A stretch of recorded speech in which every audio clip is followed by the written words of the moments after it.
Welcome friends, I am Rajan Kumar. Today we try to define biology. देखेंगे biology क्या होता है। पहले हम लोग डेफिनेशन पढ़ते हैं, फिर हम इसको एक्सप्लेन करके सुनाते हैं। चलिए देखिए, देखते हैं। Define biology. Answer is biology is the branch of science in which we study about structure, function, growth and evolution of the living organism. जीव विज्ञान विज्ञान की वह शाखा है जिसके अंतर्गत हम किसी भी सजीव की, जिंदा चीज की क्या पढ़ते हैं?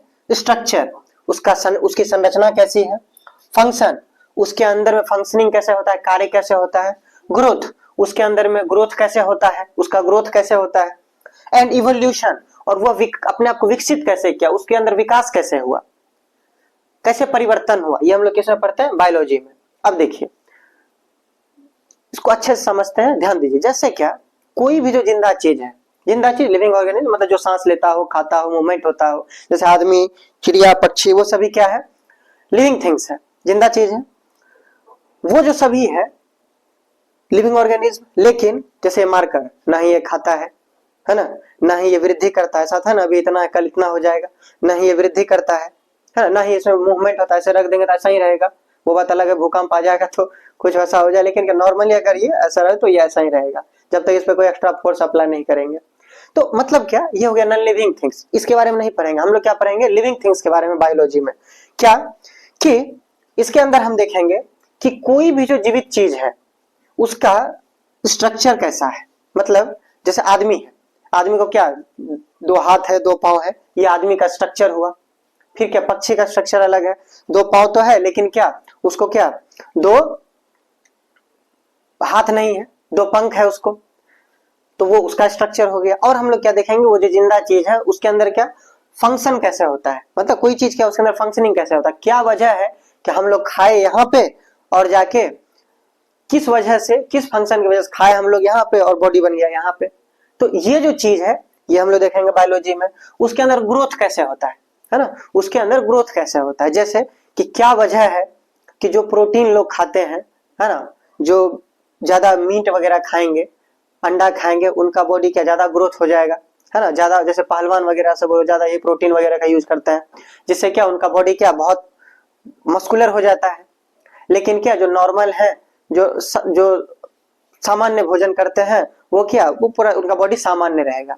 तो ये जो चीज है ये हम लोग बायोलॉजी में पढ़ेंगे। और हम लोग क्या देखेंगे, वो जिंदा चीज में इवोल्यूशन कैसे हुआ। इवोल्यूशन क्या होता है? जैसे आदमी, अभी जो हम लोग का वर्तमान शरीर है ये ऐसे पहले नहीं हुआ करता था साइंस के हिसाब से। वो क्या था, हम लोग क्या कैसे, जो कि जैसे कैट्स चलता है, डॉग चलता है ना, हॉर्सेस जैसे चलता है, वैसे ही हम लोग चलते थे, है ना, दो हाथ दो पांव जमीन में टच करके। लेकिन क्या, चूंकि आदमी तेज था तो वो महसूस किया धीरे धीरे क्या, कि ऐसे चलने की वजह से क्या, जानवर ज्यादा अटैक कर देता है, भाग नहीं पाता है कायदे से। और भाग नहीं पाता है क्या मतलब, मेन चीज ये हुआ था कि ऐसे चलने के बाद क्या, विजिबिलिटी जो है ज्यादा दूर तक नहीं हो पाती। मतलब दूर तक ऐसे झुक के ऐसे हम लोग चलेंगे तो ज्यादा दूर तक नहीं दिखेगा, लेकिन ऐसे चलेंगे, इसलिए देखिएगा ना आप लोग, ऐसे देखने में अगर कोई है कहीं पे तो ऐसे हम लोग देखते हैं, ऐसे सर को ऊपर करके। मतलब क्या, जितना हम लोग हाइट से देखेंगे उतना अच्छा क्लियर दूर तक दिखाई पड़ता है।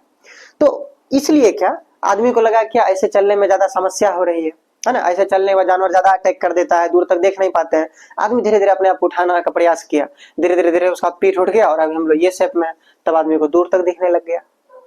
तो वो इवोल्यूशन हो गया धीरे धीरे आदमी। अब ऐसे ही फिर उसका परिवर्तन हो गया आदमी में। पहले जो चार पांव पे चलता था अब दो पांव पे चलता है, दो हाथ से वो अलग यूज करने लग गया, उसका अन्य कामों में उपयोग करने लग गया।